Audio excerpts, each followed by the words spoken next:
الرحمن علم القرآن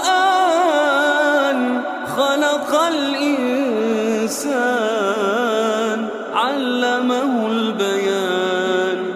الشمس والقمر بحسبان والنجم والشجر يسجدان والسماء